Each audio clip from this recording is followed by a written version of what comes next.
अंधकार के एक दौर के अंत की शुरुआत थी।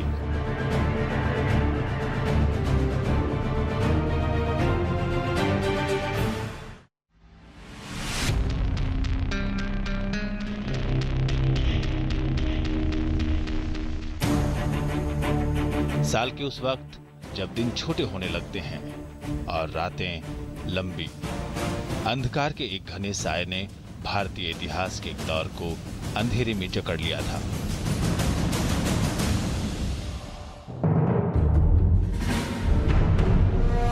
सुबह तो हुई थी, लेकिन लोगों की आवाज गुम हो चुकी थी। लोग अंधेरी कोठरियों में बंद थे। 20वीं सदी का इतिहास ऐसी त्रासदियों से भरा पड़ा है जब कोई नेता सर्वप्रिय जनमत या लोकतांत्रिक संस्थाओं की बदौलत सत्ता में आकर लोकतंत्र पर हावी हो जाता है और निखित स्वार्थी समझों से घिरकर आत्ममोह का शिकार हो जाता है। ऐसे हालत में ये स्वार्थी तत्व भ्रष्टाचार और आतंक का सहारा लेकर जनता और विपक्ष की आवाज खामोश करने की कोशिश करते हैं और तानाशाही थोपने की कोशिश करते हैं। 25 जून साल 1975 अंधेरे सायों का कद काफी लंबा हो गया। भाइयों और बहनों, राष्ट्रपति जी ने आपातकाल की घोषणा की है। इससे आतंकित होने का कोई कारण नहीं है। The President has proclaimed emergency. This is nothing to panic about. Emergency देश के ऊपर एक कहिए कि बिजली की तरह गिरी और जहाँ पे कोई कम से कम कॉन्स्टिट्यूशनल क्लाउड्स या किसी किस्म के टर्बुलेंस नहीं देख रहा था। कहा यह जाता है कि इमरजेंसी लगाई गई जेपी आंदोलन को दबाने के लिए, लेकिन ये सच्चाई नहीं है। सच्चाई ये है कि इमरजेंसी इंदिरा गांधी जी की कुर्सी को बचाने के लिए लगाई गई।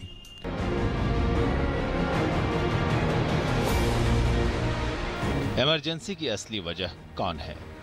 साल 1975 के जून में जो हुआ था, उसकी जड़ें कहीं बहुत पीछे जमी थी। इस सवाल का जवाब 1971 में मिल सकता है, जब इंदिरा ने गरीबी हटाओ का नारा दिया था।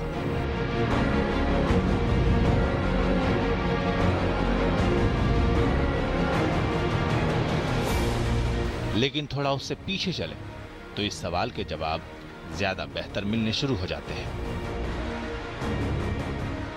जब मिसेस गांधी आई तो क्लैश शुरू हो गया प्रिंसिपल्स पे कि भाई मिसेस गांधी जो चाहती थी वो करना चाहती थी। Indira is India, India is Indira.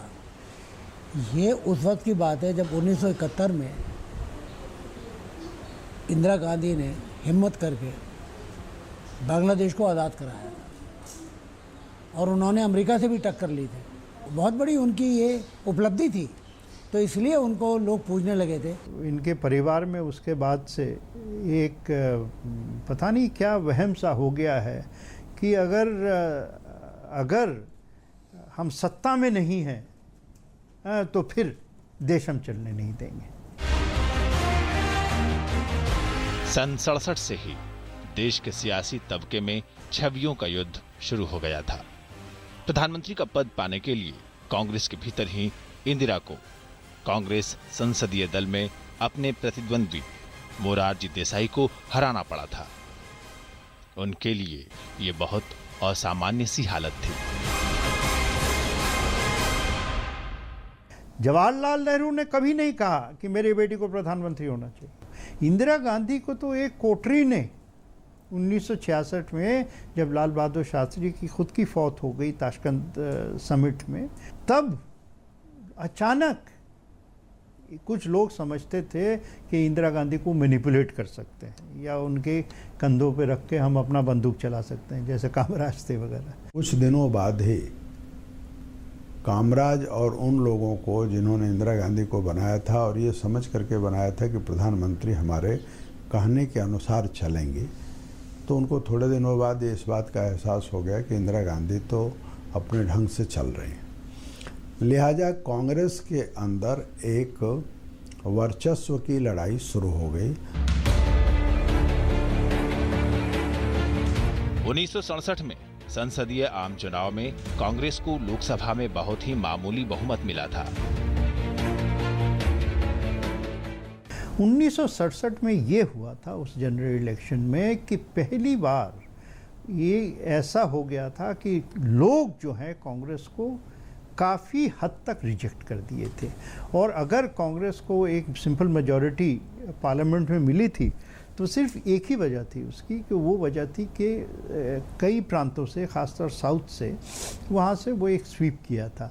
लेकिन अमृतसर से लेके कलकत्ता तक कांग्रेस हर स्टेट गवर्नमेंट हार गई थी। विपक्षी दलों ने उस चुनाव में गैर कांग्रेसवाद की रणनीति अपनाई थी और 9 राज्यों में विपक्षी दलों की संयुक्त सरकारें सत्ता में आ गई थी। पहली दफा हिंदुस्तान के 8-9 राज्यों में गैर कांग्रेसी सरकार बनी थी आजादी के बाद। पहली दफा आप नहीं भी कर सकते हैं। केरल में जो सीपीएम की सरकार बनी थी उसको अगर आप किनारे कर दें तो बड़े पैमाने पर एक कांग्रेस के खिलाफ एक वातावरण जो है देश में बनना जो है शुरू हुआ था। इसी आधार पर संसद में भी विपक्षी दलों ने आपसी तालमेल किया था और उनकी भूमिका बहुत असरदार हो गई थी। 1967 के बाद जो ऑपोजिशन पार्टीज कांग्रेस की जगह ली, उन्होंने जो यूनाइटेड फ्रंट्स बनाए या फिर लेफ्ट फ्रंट्स बनाए, उन्होंने ऐसा एक मुजाहरा दिया सत्ता का कि लोग फिर बहुत जल्दी नाराज़ हो गए नॉन कांग्रेस पार्टीज से, और फिर 71 में फिर से कांग्रेस को और इंदिरा गांधी को लेके आए। कांग्रेस के अंदर इंडिकेट बनाम सिंडिकेट का झगड़ा सतह पर आ गया था। जुलाई 1969 में बेंगलुरु की एक बैठक में वो लड़ाई खुल करके सामने आ गई।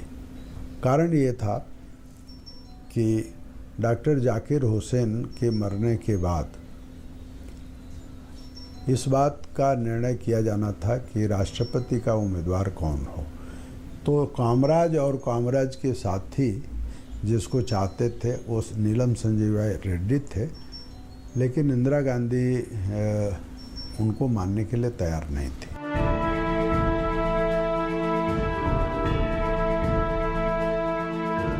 उन्नीस के पहले सप्ताह में बेंगलुरु में अखिल भारतीय कांग्रेस समिति की बैठक हुई।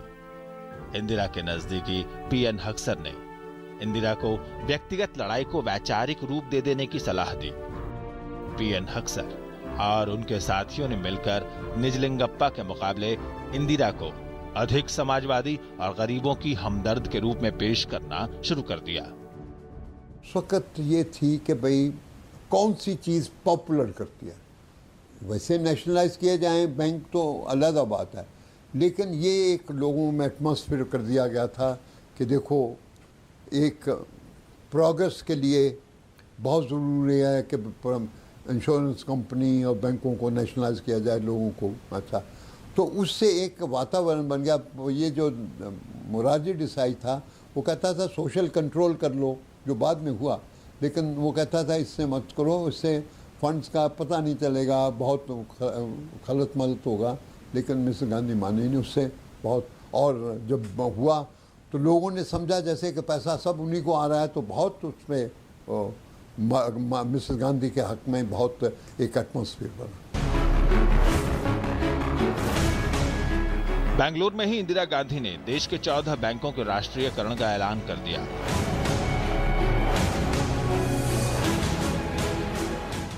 दिल्ली लौटते ही इंदिरा गांधी ने वित्त मंत्री मोरारजी देसाई को पद से हटा दिया। देसाई बैंकों के राष्ट्रीयकरण के घोषित विरोधी थे। देसाई के हटते ही बैंकों के राष्ट्रीयकरण का अध्यादेश ले आया गया। जाहिर है इंदिरा गांधी खुद को एक ऐसे नेता के तौर पर स्थापित करना चाहती थीं जिसे पार्टी की जरूरत नहीं, बल्कि जिसकी पार्टी को जरूरत है। राष्ट्रपति पद के लिए कांग्रेस के आधिकारिक उम्मीदवार नीलम संजीवा रेड्डी थे। वीवी गिरी निर्दलीय चुनाव लड़ रहे थे, जबकि विपक्ष के उम्मीदवार थे के सुब्बा राव, जो सुप्रीम कोर्ट के सेवानिवृत्त मुख्य न्यायाधीश थे। पार्टी की परंपराओं और अनुशासन को परे रखते हुए प्रधानमंत्री ने तय किया कि वो गिरी का समर्थन करेंगे। हालांकि पहले यह फैसला सार्वजनिक नहीं किया गया। संजीवा रेड्डी का मुतल्लिक उसको ये ख्याल था कि ये संजीवा रेड्डी कहेगा जब आके कि भाई तुम रिप्रेजेंट नहीं करती लोगों को और प्रेजेंट, और मुझे उतार देगा, फिर इलेक्शन करवाएगा या फिर यहाँ पे होगा, तो वो उससे डरती थी कि ये मुझको रहने नहीं देगा इस गति पे। कांग्रेस अध्यक्ष निजलिंगप्पा ने स्वतंत्र पार्टी और जनसंघ से अपील की कि दोनों पार्टियां सुब्बा राव के बदले रेड्डी का समर्थन करें। राष्ट्रपति का चुनाव 20 अगस्त 1969 को होने वाला था। 16 अगस्त को इंदिरा गांधी ने पार्टी सांसदों और विधायकों से अंतरात्मा की आवाज पर वोट देने की अपील की। आखिरकार वीवी गिरी चुनाव जीत गए। 12 नवंबर को इंदिरा गांधी को पार्टी से निकाल दिया गया। इंदिरा खेमा बंबई में इकट्ठा हुआ और नई पार्टी का नाम सुधारवादी कांग्रेस यानी कांग्रेस आर पड़ा। मूल पार्टी को ऑर्गेनाइजेशन कांग्रेस कहा गया।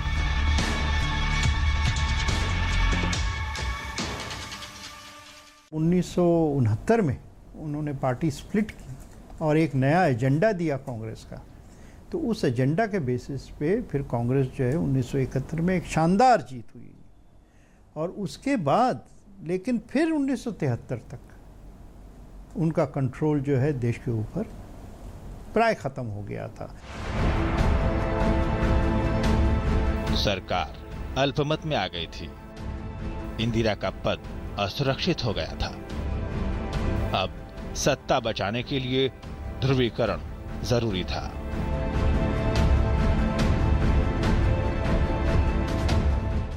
कांग्रेस के बंटवारे की घटना और राष्ट्रपति के चुनाव की घटना साथ साथ हुई है और बंटवारे के बाद इंदिरा गांधी अल्पमत में आ गई हैं। कम्युनिस्टों के बल पर वो सरकार चल रही थी। तो इस तरह से कांग्रेस एक जो लोकतांत्रिक संस्था के तौर पर काम करती थी उसमें परिवर्तन हो गया। इंदिरा गांधी एकमात्र नेता के रूप में उभर करके सामने आती हैं। 18 मई 1970 को गृहमंत्री वाईबी चौहान ने देशी राजाओं की सुविधाओं को खत्म करने का संविधान संशोधन विधेयक पेश कर दिया। बिल लोकसभा में तो पारित हो गया, लेकिन राज्यसभा में एक वोट से गिर गया। ऐसे में राष्ट्रपति के दस्तखत से एक सरकारी आदेश जारी किया गया और रजवाड़ों की पेंशन खत्म कर दी गई। 11 दिसंबर को सुप्रीम कोर्ट ने सरकार के फैसले को मनमाना बताया।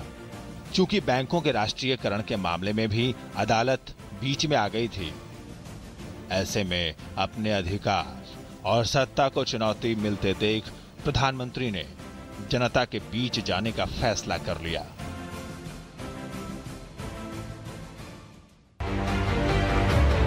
हालांकि लोकसभा का कार्यकाल अभी 14 महीने बचा हुआ था, लेकिन इंदिरा का आरोप था कि गरीबों की बेहतरी के लिए उनके कामों में प्रतिक्रियावादी ताकतों ने बाधा डाल दी है। इस चुनाव में इंदिरा गांधी या उनके किसी गुमनाम सहयोगी ने गरीबी हटाओ का नारा गढ़ा। ये नारा जनता में चल निकला। प्रिवी वर्ष के खात्मे और बैंकों के राष्ट्रीयकरण के साथ इस नारे को मिलाकर चुनावी समा बन गई थी।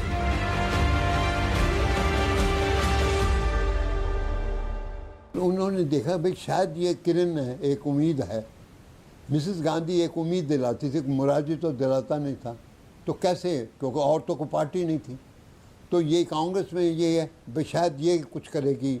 ये कहा करती थी कि भाई मैं ऐसी होगा कि गरीबी हटाऊंगी, तुम्हें वोट दो मुझे और मैं गरीबी हटाऊंगी। फिर लोगों ने मान लिया कि शायद गरीबी हटाएगी। जनता से वोट मांगते वक्त उन्होंने अपने आकर्षक व्यक्तित्व, अपने पिता की ऐतिहासिक भूमिका और इस नारे का खुलकर इस्तेमाल किया।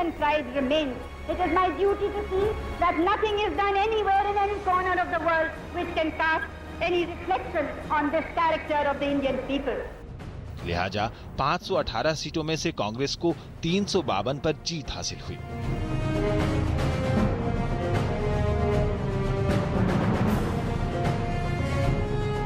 दूसरे नंबर पर आने वाली सीपीएम को महज 25 सीटें ही मिली। ये एक व्यक्ति की जीत थी। इस प्रबल बहुमत ने, मेरा ये मानना है कि ये मनुष्य का मनोविज्ञान भी इसी तरह से काम करता है। उन्होंने ये माना कि मेरी विजय है, पार्टी की विजय नहीं है। और उसके बाद जो इंदिरा गांधी ने कांग्रेस को एक पारिवारिक वंशवादी राजनीतिक पार्टी के रूप में तब्दील कर दिया। लेकिन इस जीत के साथ ही उनके लिए आलोचना बर्दाश्त करना भी मुश्किल होता गया और तब बाद में कांग्रेस का नाम भी कांग्रेस आर से कांग्रेस आई यानी कांग्रेस इंदिरा हो गया। लेकिन शायद किस्मत इंदिरा गांधी पर कुछ ज्यादा ही मेहरबान थी।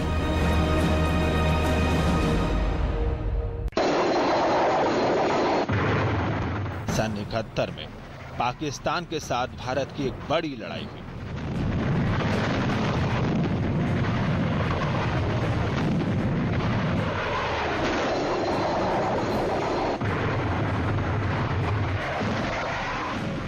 और पाकिस्तान को करारी शिकस्त मिली।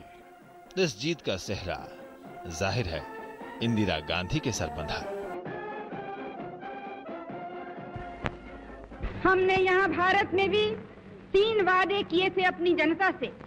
पहले ये कि जो शरणार्थी यहाँ आए हैं वो सब वापस जाएंगे। दूसरा ये कि हम हर तरह से मुक्ति वाहिनी की सहायता करेंगे, बांग्लादेश के लोगों की मदद करेंगे। और तीसरे कि शेख साहब को हम जरूर छुड़वाएंगे जेल से। हमने भी अपने 3 वादे पूरे किए हैं। 71 के चुनाव में श्रीमती इंदिरा गांधी के आशातीत सफलता के पश्चात उस समय के लोकतांत्रिक गठबंधन की हार के बाद विपक्ष तो बहुत ज़्यादा पस्त सा था और श्रीमती इंदिरा गांधी गरीबी हटाओ के नारे पर सवार होकर उनके भी अपेक्षा जितनी रही होगी उससे अच्छे बहुमत से जीत कर आ गई थी। अब इसके बाद उनको उनकी अपनी असुरक्षितता की मनस्थिति के कारण अब उनको लगा कि उनका एक छत्र साम्राज्य हो सकता है। लेकिन 1971 के आम चुनाव के बाद भ्रष्टाचार का मुद्दा लोगों के सर चढ़कर बोलने लगा। भ्रष्टाचार और महंगाई में बढ़ोतरी से जनता में असंतोष बढ़ने लगा।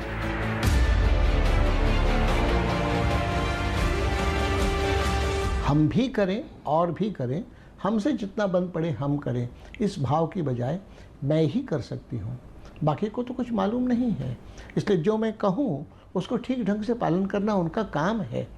और इसके कारण धीरे धीरे असहमति को वो विरोध मानने लगी और स्वाभाविक है ऐसी स्थिति में चाटुकार मित्र माने जाएंगे और मित्र विरोधी मान लिए जाएंगे। ऐसी स्थिति 72 होते होते जो बनी और देश में वैसे भी भ्रष्टाचार, कुशिक्षा, साथ में महंगाई और बेरोजगारी, इनका प्रकोप तो बढ़ता ही चला जा रहा था। इंदिरा गांधी ने सबसे पहले कांग्रेस पार्टी के अंदर असंतोष और विरोध को ठिकाने लगाया। इधर बिहार में ललित नारायण मिश्र उभर रहे हैं तो उनका कद छोटा किया जा रहा है। श्री हेमावती नंदन बहुगुणा सफलतापूर्वक मुख्यमंत्री का काम कर रहे हैं, उनको अचानक हटा दिया जाता है। इन सब बातों से कांग्रेस जनों में भी लगने लगा कि ये तो बात ठीक नहीं है, ये तो लोकतंत्र की भावना का अभाव सा हो गया है। राज्य विधानसभाओं में कांग्रेस के नेता का चुनाव लोकतांत्रिक तरीके से होना बंद हो गया। राज्य इकाइयों के हर पदाधिकारी का नाम इंदिरा खुद तय करने लगी। पार्टी के अंदर लोकतंत्र के आधार पर संगठन के चुनाव बंद कर दिए गए। 71 की लड़ाई के बाद इंदिरा लोकप्रियता के चरम पर पहुंच गई थी। उनके भाव विश्व में ये बात बन गई बांग्लादेश की जीत के बाद, मानो वो तारणहार हैं और भेजा ही गया है विधाता के द्वारा उनको भारत को मजबूत बनाने और विश्व की शक्ति बनाने के लिए। ऐसी कुछ बातें जो अलोकतांत्रिक भाव है, मैं ऐसा मानता हूँ। 1972 में मध्य प्रदेश, महाराष्ट्र, गुजरात, राजस्थान और कर्नाटक में विधानसभा चुनाव होने थे, लेकिन इंदिरा ने बिहार, पंजाब और हरियाणा की विधानसभाओं को भी समय से पहले भंग करवा दिया और इन राज्यों में भी चुनाव करवा दिए। इस चुनाव में कांग्रेस को जीत मिली थी। इसको इंदिरा एरा के नाते अगर आप देखेंगे तो उसमें असहिष्णुता, कल्ट फिगर की बात होना, और मैं जो कह रहा हूँ वो सही, इस नाते बढ़ते हुए इसी का एक आप देखेंगे तो चरम मैं कहूँगा कि कांग्रेस पार्टी का अध्यक्ष श्री देवकांत बरुआ वो यहाँ तक कह बैठे, Indira is India, India is Indira. Indira अपनी लोकप्रियता के शिखर पर तो थीं, लेकिन सुप्रीम कोर्ट ने उनके 2 लोकप्रिय फैसलों पर रोक लगा दी थी। ये थे प्रिवी पर्स का खात्मा और बैंकों का राष्ट्रीयकरण। जवाब में इंदिरा ने संविधान और अदालत के पर कतरने की ठान ली। नतीजा था संविधान का 24वां और 25वां संशोधन।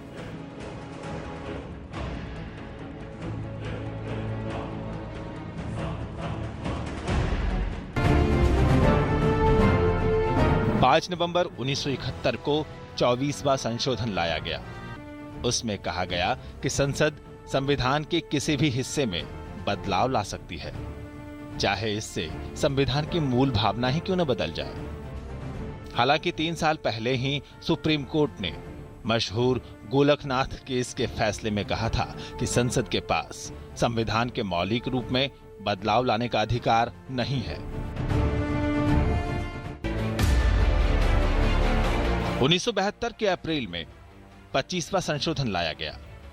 इससे बैंकों के राष्ट्रीयकरण और प्रिवी पर्स के मुद्दे पर सरकार जो लड़ाई हार चुकी थी, उसे पलट दिया गया। इंदिरा सरकार के इन फैसलों को सुप्रीम कोर्ट में चुनौती दी गई। इसे केशवानंद भारती केस कहा जाता है। सुप्रीम कोर्ट के इतिहास में पहली बार 13 जजों की बेंच ने मामले की सुनवाई की और 24 अप्रैल 1973 को 7 बनाम 6 के बहुमत से यह फैसला सुनाया गया कि संसद के पास संविधान में बदलाव के असीमित अधिकार नहीं है और वो संविधान के मूल ढांचे के साथ कोई छेड़छाड़ नहीं कर सकती। आप कॉन्स्टिट्यूशन का गला घोंटकर आप जो मर्जी कर लें, वो डिक्टेटरशिप है। नहीं तो बाकी डेमोक्रेसी में जुडिशरी की कहाँ जगह होनी चाहिए, पार्लियामेंट, आखिर पार्लियामेंट इलेक्टेड है, पार्लियामेंट है भी सुप्रीम। ये तो हमारे कॉन्स्टिट्यूशन में है, पार्लियामेंट इज सुप्रीम। तो कोई भी रिपब्लिक और कोई भी डेमोक्रेसी का ये बेसिक नियम है कि पार्लियामेंट इज सुप्रीम। लेकिन पार्लियामेंट का सुप्रीम होने का ये मतलब थोड़ी है कि जितने और इंस्टीट्यूशंस हैं उनको आप गुलाम बना दें।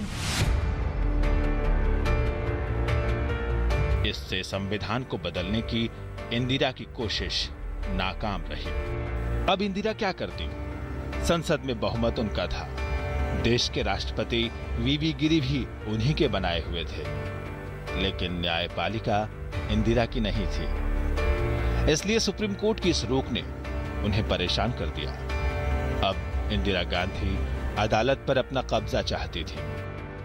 वो चाहती थी कि सुप्रीम कोर्ट सरकार की तरफ हो और सरकारी फैसलों की तरफदारी करे। वो इसे कमिटेड जुडिशरी कहती थी। लिहाजा इंदिरा गांधी ने एक अजीब कदम उठाया।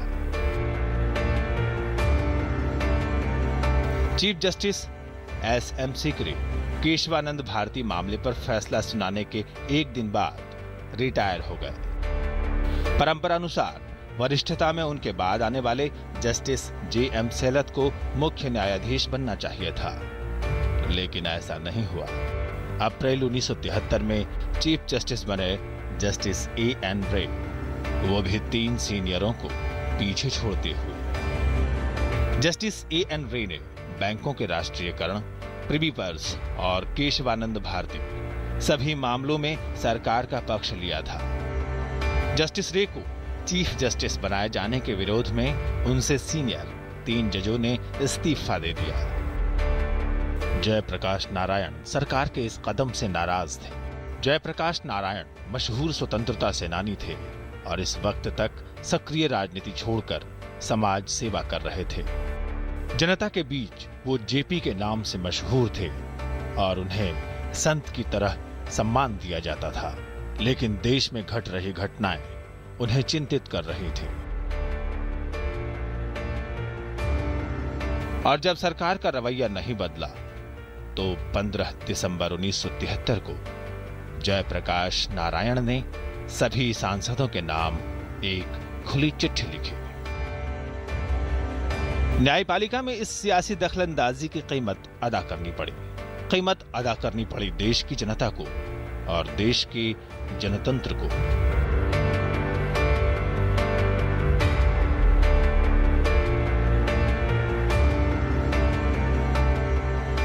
देश में व्यक्तिवाद का उदय हो चुका था। न्यायपालिका के साथ सरकार के इस भिड़ंत का असर लोकतंत्र पर कुछ ऐसा पड़ा जिसने अंधेरे सायों को लंबा और लंबा कर दिया था, जिससे लोगों की आवाज गुम हो गई। लोकतंत्र में से तंत्र का शासन हुआ और लोग अंधेरी कोठरी में बंद हो गए।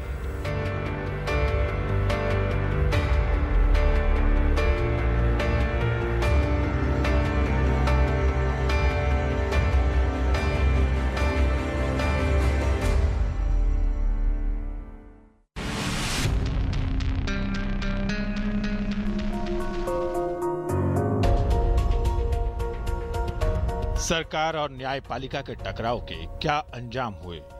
जयप्रकाश नारायण की नाराजगी से क्या बदला सरकार का रवैया? अदालत के फैसले ने कैसे बदला भारत में जनतंत्र का इतिहास? आपातकाल का सच में अगला अंक फैसला।